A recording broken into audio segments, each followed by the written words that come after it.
America looks to the sky with tens of millions experiencing a total solar eclipse. This is the moment of totality. Crowds cheer as the rare astronomical phenomenon passes overhead.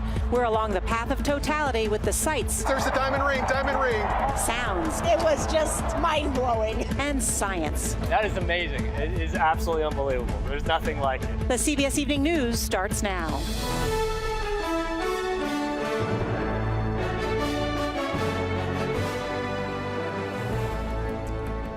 Good evening, I'm Nora O'Donnell, and thank you for being with us. We're here tonight at the Indianapolis Motor Speedway for the Great American Eclipse of 2024. This place was packed with tens of thousands from all 50 states and 33 countries around the world to watch this cosmic spectacle as the moon slipped between the Earth and the sun, turning day into night and then sunlight into total darkness. You know, the word Monday actually means day of the moon, and that certainly held true today. The historic path of totality crossed into the U.S. and Texas at 2:27 p.m. Eastern time and then traveled over parts of 15 states through Maine before heading into Canada at 3:35 p.m. Eastern. It was something to see, and about 31 million people live in the path of the total solar eclipse, and then millions more travel to catch a glimpse of this rare celestial event. Look at this. This is what NASA astronauts aboard the International Space Station saw, the moon's shadow covering Earth. I mean, I'd never seen an eclipse before, and it was a once-in-a-lifetime type of experience. You could say it was sort of a front row seat to something majestic, even spiritual, a collective moment for millions of Americans to be inspired.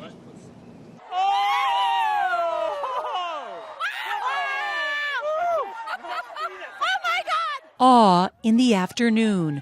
We were watching, along with 50,000 others, as darkness swept over everyone and everything at the Indianapolis Motor Speedway. The TV doesn't do it justice. No, it does not. This is a once-in-a-lifetime experience. A total solar eclipse, the moon having its moment in the sun, blocking all but a fiery halo of light for 3 minutes and 47 seconds. You've seen how many? I just hit 7. That was my 7. And how does it compare? Each one is different. The celestial celebration turned eyes to the skies, some waiting years to witness this rare moment. Thousands of spectators in Mazatlan, Mexico, were the first to experience the eclipse. The path of totality in the U.S. started near Eagle Pass, Texas, just before 1:30 p.m. local time, casting a shadow roughly 100 miles wide, moving across 15 states in just over an hour. For those outside of that path, a partial eclipse was visible throughout all 48 contiguous states. In some parts of the country, the forecast called for clouds, but then the cosmic clearing. Oh my goodness, the clouds parted. The clouds parted. I cannot believe we're seeing this right now. It has been cloud cover all day. How lucky are we? At 30,000 feet, eclipse viewing soared to new heights aboard special Delta Airlines flights from Dallas and Austin. Pilots maneuvered along the path of totality as nearly 200 passengers snacked on sun chips and moon pies. It was really cool being in complete daylight, and then all of a sudden it started to dim and got pitch black, and it felt like night. But Russellville, Arkansas has to be the icing on the cake, with over 50 couples professing their love to the moon and back, taking their wedding vows in a mass ceremony. The thin circle of light around the moon resembling a golden wedding ring, but in the sky. This is really, really cool. It's a once-in-a-lifetime thing. Well, you know, talk about love in the air for those couples and this Texas family welcoming their new baby girl during the solar eclipse today. The Fort Worth family named her Sol, Spanish for sun, and she arrived a week early to join her big sister, whose name is Luna. That's pretty good. Now, who better to discuss what we witnessed today other than Bill Nye, the science guy? We spoke with Bill earlier after he experienced totality in Fredericksburg, Texas. Bill, this is like the Super Bowl of science, and it's so rare that humanity pauses to watch something together. What do you hope that brings people? Nora, I hope people appreciate the PB&J, the passion, beauty, and joy of science and space exploration. This really brought people together. You know, trading came to a virtual stop on Wall Street because people shared this experience. And this experience is understood through the process of science. Bill, I know there was a concern in Texas about the clouds and the weather, but it turned out better than expected for you, right? What did you see? It was perfect for totality. We could see the disk of the moon covering the disk of the sun, and I saw a couple things which I'd never seen before, one of which was the solar prominence, this solar flare style event, a coronal mass ejection, these charged particles shooting off the sun into deep space, because the sun is more active right now than it was, let's say, in 2017 when we had another solar eclipse here in North America. And so the jolt of particles off the sun was really visible from here, and it was this extraordinary pink. It was a marvelous day, and Bill Nye, thank you so much for sharing it with us. Thank you, Nora. For communities in the path of the eclipse, it's been an economic boom thanks to the millions of people traveling from around the world to witness this phenomenon. CBS's Janet Shamlian with new reporting tonight on how big a financial impact it will be for the cities in the shadow of the moon. They appeared from across the country. You came here from Florida? Yes, I know. And around the world. We come from Switzerland. To see the sun disappear in Kerrville, Texas. Population 25,000. As many as 4 times that showed up today. A boon for local businesses. The crowd is really big, and it's been getting bigger by the hour. It's good for business today? It's so good. Carol Block and her family booked their trip from Arizona more than a year ago, with flights, hotels, and a rental car taking a bite out of the family budget. Did you do this instead of another vacation? Yeah, we didn't really do much for spring break. We've kind of been waiting for this. So yeah, it's like a once-in-a-lifetime thing. Nationwide, eclipse spending is expected to bring a $6 billion boost to the U.S. economy, even more than the Taylor Swift tour. No blank spaces in the path of totality today. Airbnb rentals were booked up.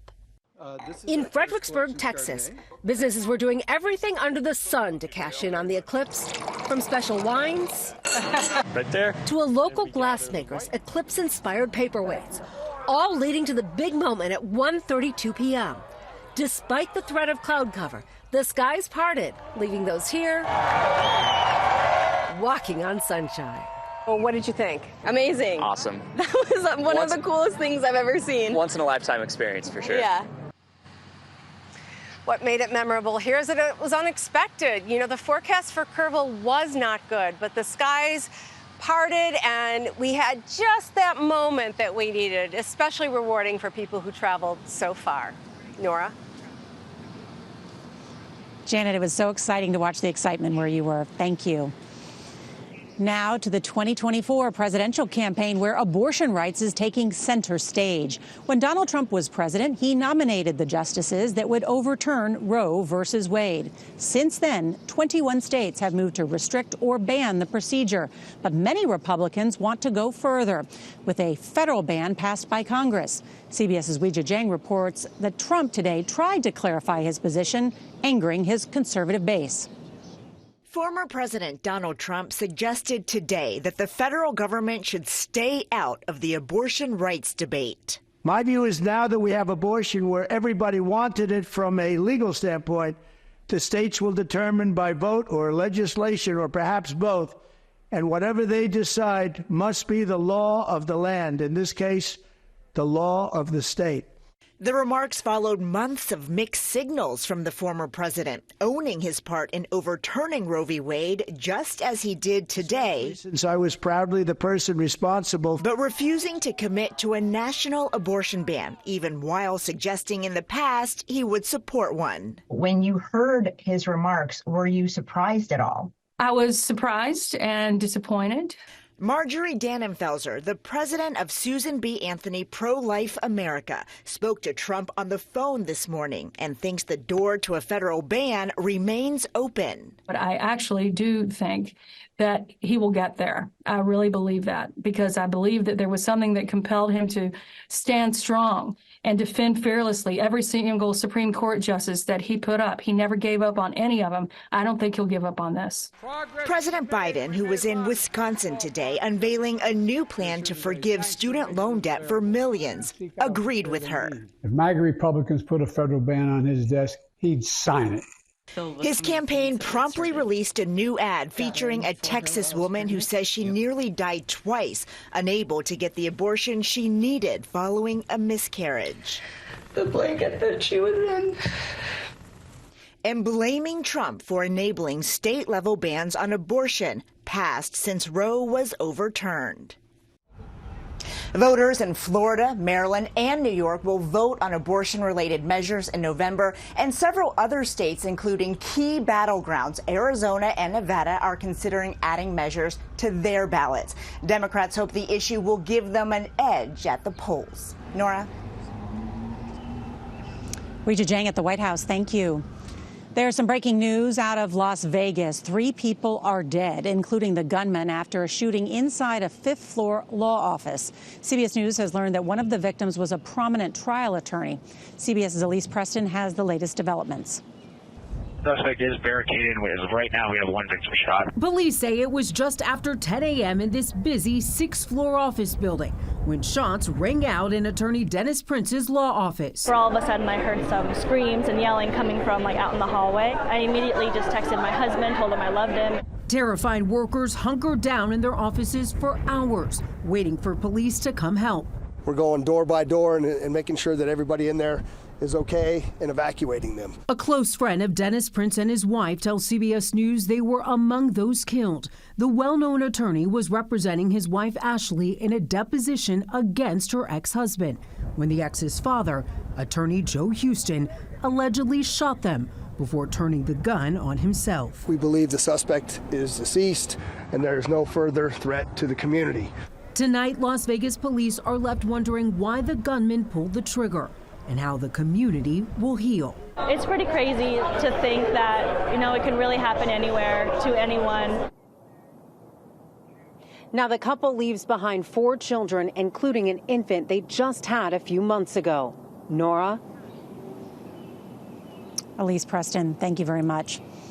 Overseas, the war in Gaza is entering a new phase. Israel has withdrawn most of its troops from the south to prepare for what they call future operations, most likely an offensive in Rafah.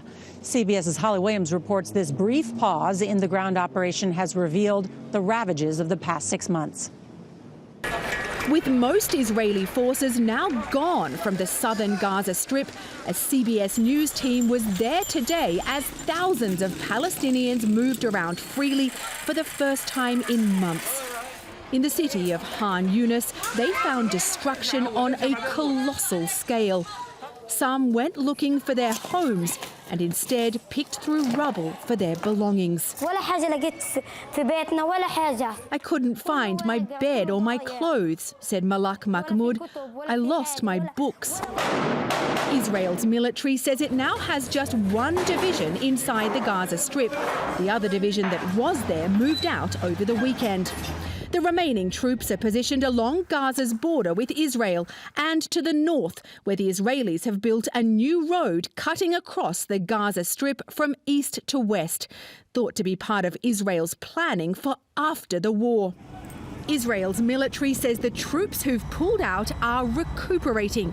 And today, Prime Minister Benjamin Netanyahu said they've set a date for an offensive in the southern city of Rafah, despite US opposition, though that date is unspecified.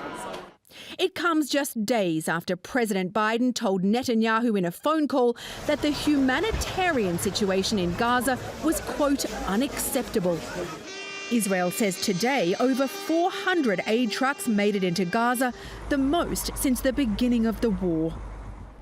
The U.S. says there's a ceasefire deal on the table for Hamas. An Israeli official told CBS News that negotiations are advancing. But a spokesman for Hamas told us tonight that negotiations in Cairo over the weekend were a, quote, setback. Nora. Holly Williams, thank you very much. Scary moments for passengers on a Southwest Airlines jet when an engine cover tore off. We'll tell you what happened next.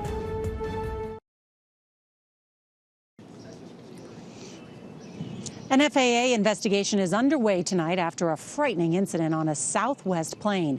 Passengers captured the moment Sunday when an engine cover ripped away just after takeoff in Denver. The pilot of this Boeing 737-800 returned to the airport to make an emergency landing. It is important to note that the engine isn't made by Boeing. None of the 141 people on board were hurt. Heart of America is next. This portion of the CBS Evening News is sponsored by Verizon Business. Switch to the network businesses rely on.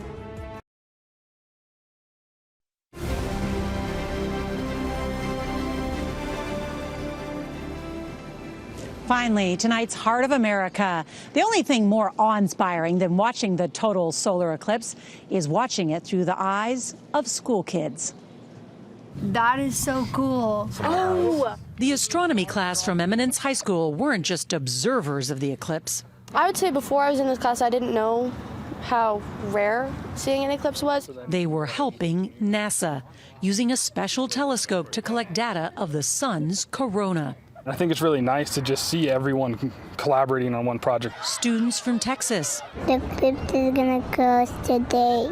To Vermont. It doesn't happen that often here, and it's just really exciting. Getting a big science lesson and a lesson we could all learn, how to come together. It's, of course, the giant teamwork of everybody just coming outside and just looking at it. The information will help scientists understand the way the sun converts magnetic energy into heat, furthering our understanding of the world around us and reminding us to look up and enjoy the world's wonders. It's something we don't get very often anymore, is that one moment of people aren't on their phones, people aren't looking away, people are observing something that's a true spectacle in our world and our entire solar system. We did enjoy the moment. It was just spectacular. And that's tonight's CBS Evening News. I'm Nora O'Donnell from the Indianapolis Motor Speedway. For all of us at CBS News, good night.